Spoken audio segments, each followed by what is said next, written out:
Alright, so yesterday the Xiaomi Mi Mix 4 has been released, and today we have a lot of discussions to be talking all about this phone, and we will start off right after the introduction.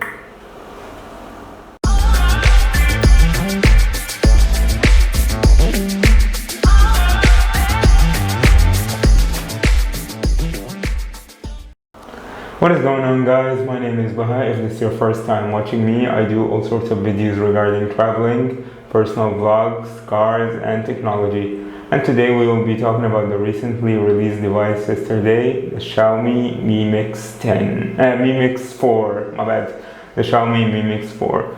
This device is super interesting. There has been some seriously interesting technology implemented in this device and something which is a world's first. We will be discussing all of this in the video today. So without further ado, let's get into the video. So first of all, let's start by talking about the camera system. The system on this phone comes with a triple camera setup. A main camera, an ultra-wide, and a periscope plus telephoto camera combined into one. The main camera is 108 megapixel, which is a lot of details getting into the sensor, and comes with an aperture of f1.9. What this basically means is that the lens will be incredibly wide open to the point that even at night light, when there is low light coming into the camera, there will still be more gaps, so more light has a higher chance of getting into your camera, making your night photos look much better than normal. It also comes with a 24mm wide lens, which basically is ideal for anything unless you are a vlogger who has to hold this camera like that, then you might actually struggle. But if you're not, and if your targets are a distance apart, maybe, I don't know, like more than half a meter or more than 1 meter away from the camera, then the 24mm lens will do perfectly fine. And the sensor size is 1/1.33-inch sensor. And if you personally ask me, the 1.33-inch sensor is perfectly fine. It's really big for a lot of applications, so it will take in a lot of information for better image processing and for higher quality pictures. And it also has laser autofocus, so basically if you have anything like this, it will zoom in really quickly. Obviously not as the camera demonstrated, but it will zoom in much faster because the laser autofocus technology is a whole lot better than like the normal software technology which was being implemented before the hardware implementation. So yes, the laser autofocus will really help. And then it also has optical image stabilization, so there will be some stabilization in case you move your phone or your hand gets shaky. And it also has pixel dual autofocus. So what this basically means is that there will be autofocus pixel to pixel wise, which means that your autofocus will be incredibly accurate along with the laser autofocus that is implemented on the phone.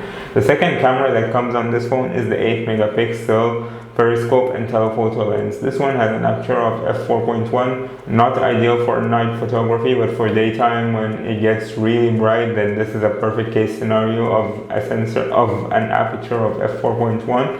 And along with that, it also has optical image stabilization again and pixel dual autofocus. And along with that, and finally, it has a 5 times optical zoom. So if you really want to zoom in, then I think this camera should be perfectly fine. I'm no expert with optical zoom, but I think 5 times optical zoom should be really good.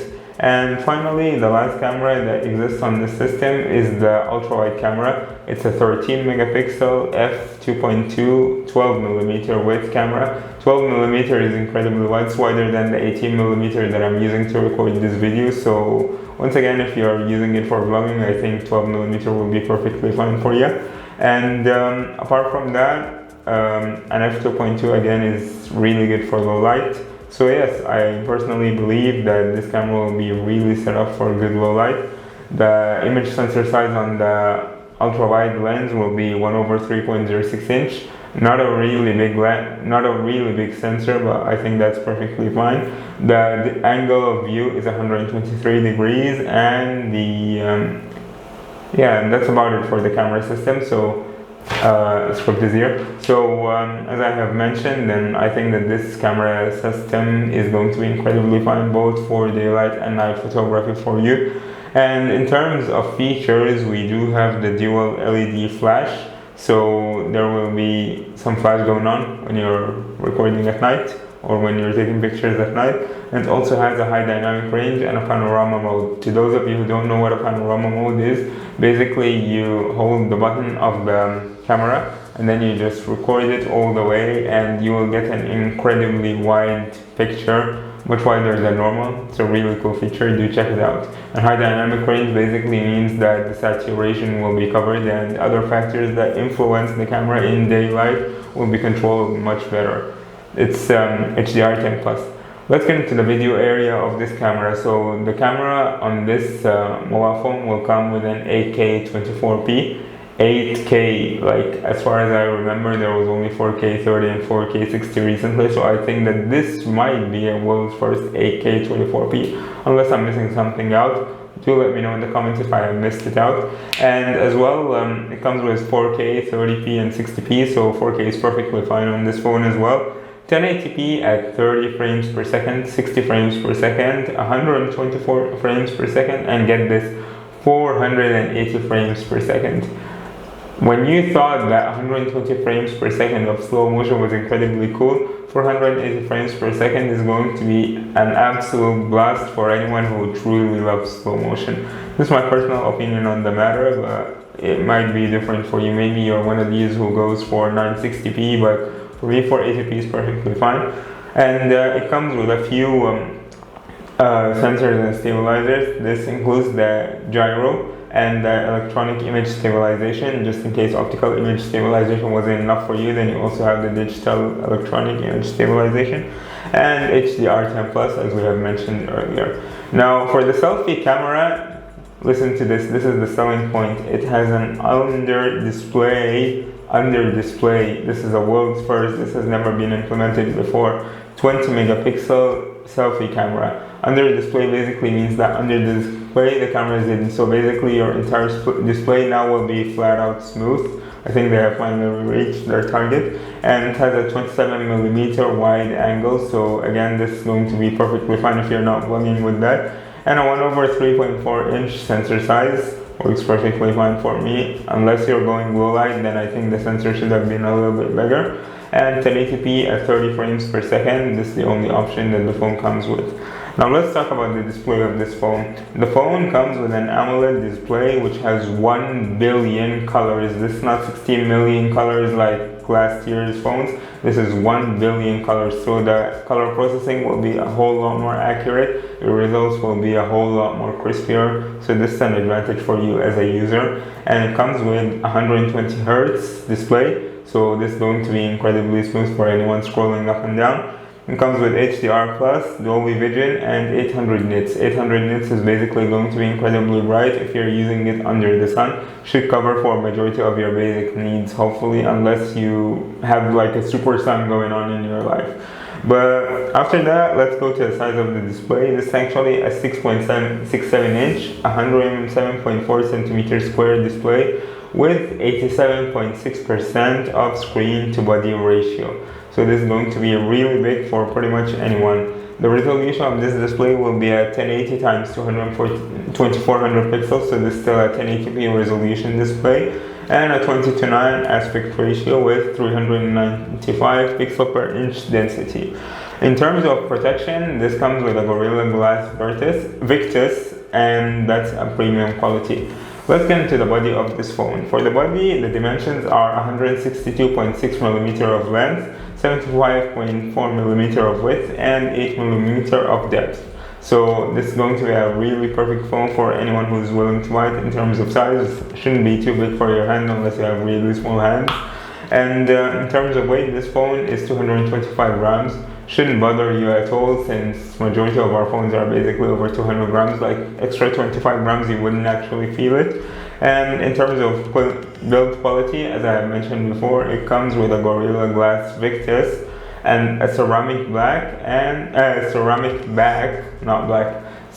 back and an aluminum frame.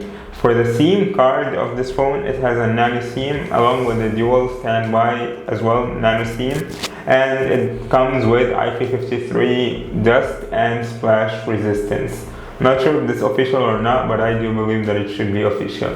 Now, let's actually get into the platform that this phone comes with. In terms of the platform, this phone comes with an operating system of Android 11, the latest version, and MIUI 12.5. So in terms of the scan and everything, the performance should be perfectly fine for you. For the chipset which comes with this phone, it's a Snapdragon 888 Plus, so it's a 5G chip of 5 nanometer manufacturing fabrication process, so you are getting the best of the best in terms of the chips.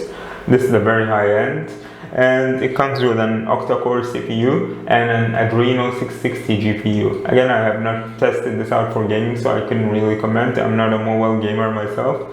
And in terms of memory, well, here's the sad part. There is no external memory card slot on this phone, and it comes with a UFS 3.1 storage speed. This is really high-end storage speed, but the fact that it does not have an external memory means that you will have to make a really conscious decision when you're buying this phone about how much memory you actually need, because whatever you get right now is whatever you're going to be using for the lifetime of this phone until you decide to sell it.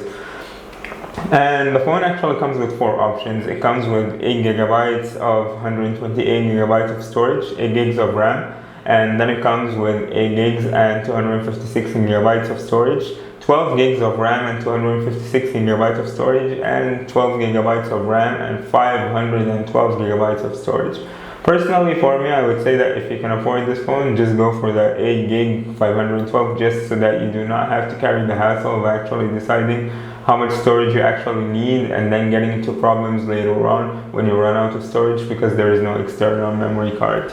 Now let's talk about the audio. The audio of this phone comes with a stereo audio speaker, and this comes with 24-bit 192 kilohertz worth of audio, tuned by Harman Kardon. I have no idea what the brand is, but it seems like something high-end.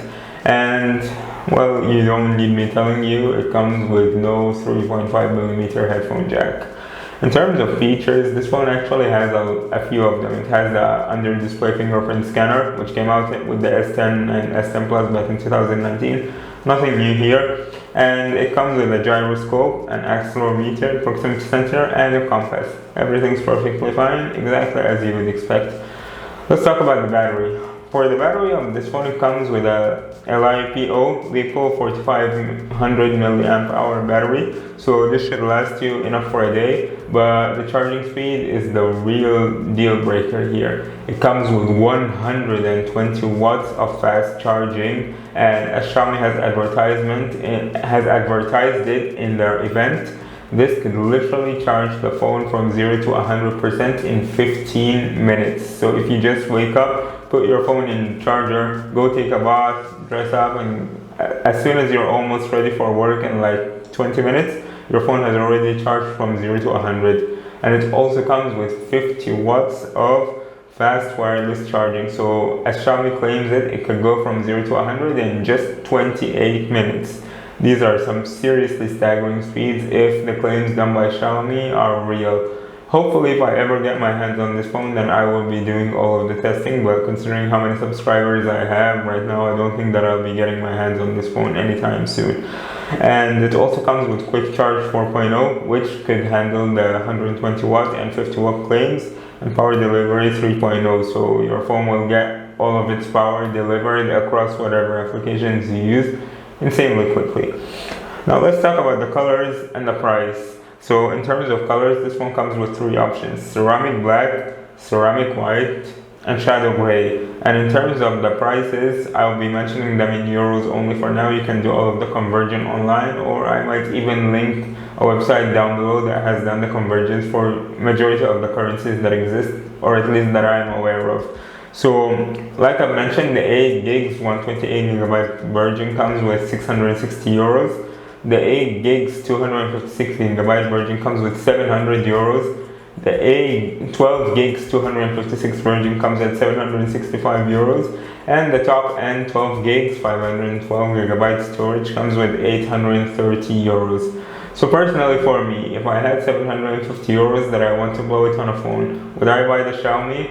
Personally, from testing out their Redmi 90 recently and everything that has been going on with this phone, I would say that yes, Xiaomi knows how to build budget phones, and they really give you a good value for your money. So yes, personally for me, if I had 730 euros to get the high-end Xiaomi Mi Mix 4, I would buy it. But then we do have one small problem. This phone currently is only made for China, but the reason I'm making this video is that last year Xiaomi has actually made one of their Chinese phones for a worldwide scale under a different name, and this means that this year they can do pretty much the same thing with the Xiaomi Mi Mix 4. So do not lose hope on that fact yet, and always be ready with 750 euros in case they decide to make it again. And that's about it for this short video. Thank you guys so much for watching. If you enjoyed it, please make sure to hit the like button down below. Subscribe and comment and turn on notifications and do all of that good stuff. Let me know down in the comments below if you would buy this phone or not, and what makes this phone attractive for you. Personally for me, I can't wait to try the under display camera, and I'm sure more phones will follow along soon, especially the Z Fold 3, which has been announced today. I do plan to make a video for that as well in the future, if I have the time for that. And without further ado, thank you guys so much for watching. I hope you have enjoyed this video. Do follow me on Instagram and Twitter, and I'll see you in the next time. Peace out.